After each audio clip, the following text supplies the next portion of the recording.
அனைவருக்கும் இந்த பாலியல் குற்றங்களில் ஈடுபட்ட பெற்றோர்கள் ஈடுபட்ட அந்த பிள்ளைகளுடைய பெற்றோர்களுக்கு மட்டும் கிடையாது, எந்த குற்றங்களில் ஈடுபட்ட பெற்றோர்களாக இருந்தாலும் சரி, கவனிக்கக்கூடிய விஷயம் என்ன அப்படின்னா, எல்லா குழந்தைங்களும் பிறக்கும்போது நல்ல குழந்தைங்களும் தாங்க.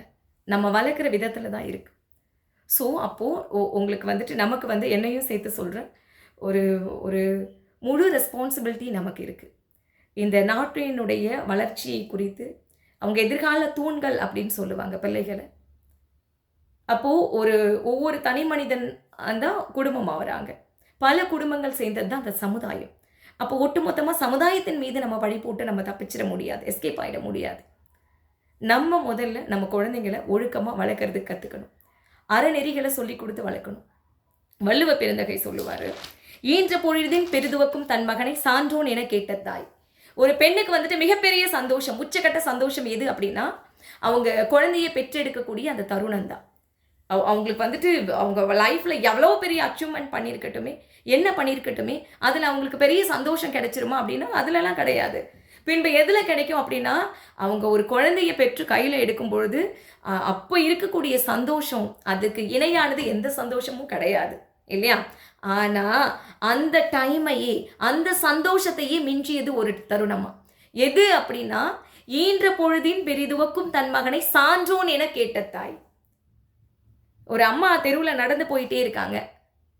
யாரும் 4 பேர் பேசிக்கிறாங்க, இன்னாரு பையனா அவன், அந்த பையன் ஏன்னா இவ்வளோ நல்ல பையனா இருக்கான், இவனை பெற்றுக்கிறதுக்கு அவங்க அப்பா அம்மா என்ன புண்ணியம் செஞ்சாங்களோ தெரியல அப்படின்னு யாரோ 4 பேர் பேசுறது இந்த தாயுடைய காதலை கேட்கும் பொழுது இருக்கக்கூடிய சந்தோஷம் இருக்கு இல்லையா?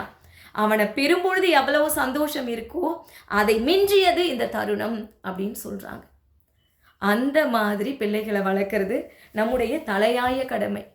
குழந்தைகளை பெற்றுக்கிறது பெரிய விஷயம் கிடையாது.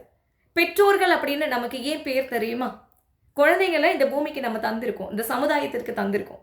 அப்போ தந்தோர்கள் அப்படின்னு தான் சொல்லணும். பெற்றோர்கள் ஏன் அப்படின்னா, அதாவது குழந்தை பெறுறது சாதாரண விஷயம் கிடையாது, அது ஒரு வரம். அந்த வரத்தை நம்ம பெற்றோர்கள் பெற்றிருக்கோம், அதனால தான் பெற்றோர்கள் அப்படின்னு. அப்படி ஒரு மிகப்பெரிய ஒரு வரம் பெற்றிருக்கோம் அப்படின்னா, அந்த குழந்தைய நல்லபடியாக வளர்த்து இந்த சமுதாயத்துக்கு கொடுக்க வேண்டிய மிகப்பெரிய ஒரு பொறுப்பும் கடமையும் ஒவ்வொரு பெற்றோர்களுக்கும் இருக்கு. அதை தயவு கூர்ந்து புரிஞ்சுக்கோங்க.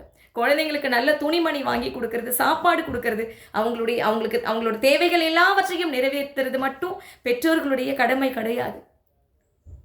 அவங்க இந்த சமுதாயத்திற்கு ஒரு சிறு இன்னல் செய்தாலுமே கூட அதற்கு காரணம் யாரு அப்படின்னா பெற்றோர்கள் மட்டும்தான்.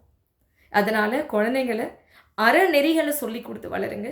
அது மிகப்பெரிய ரெஸ்பான்சிபிலிட்டி, அதுதான் பிக்கஸ்ட் ரெஸ்பான்சிபிலிட்டி. அது இல்லை அப்படின்னா குழந்தைங்களை பெற்றுக்கவே கூடாது. ஒரு குழந்தை தப்பு செய்கிறாங்க அப்படின்னா அதுக்கு காரணம் யாருன்னா அவங்க அப்பா அம்மா மட்டும்தான். ஸோ நமக்கு மிகப்பெரிய ஒரு பொறுப்பு இருக்குது. சாதாரணமாக ஸ்கூல் மேலே பழி சொல்லிட முடியாது, இந்த சமுதாயத்தின் மீது பழி சொல்லிட முடியாது. அந்த குழந்தை என்ன தவறு செஞ்சாலும் அதுக்கு ஃபுல் ரெஸ்பான்சிபிலிட்டி பெற்றோர்கள் தான் எடுக்கணும். அதனால் குழந்தைகளை பெற்றுக்கிறது மட்டும் அதோடு நிப்பாட்டக்கூடாது. அவங்களோட தேவைகளை சந்திக்கிறது மட்டும் நம்முடைய வேலை கிடையாது. நல்ல பிள்ளைகளாக வளர்க்குறது. இந்த குழந்தையை பெற்றுக்கிறதுக்கு இந்த அப்பா அம்மா என்ன புண்ணியம் செஞ்சாங்களோ தெரியலை அப்படின்னு வள்ளுவன் சொன்ன அந்த வாக்கின்படி குழந்தைகளை வளர்க்குறது நம்முடைய தலையாய கடமை. ப்ளீஸ் அதை பண்ணலாம். நன்றி.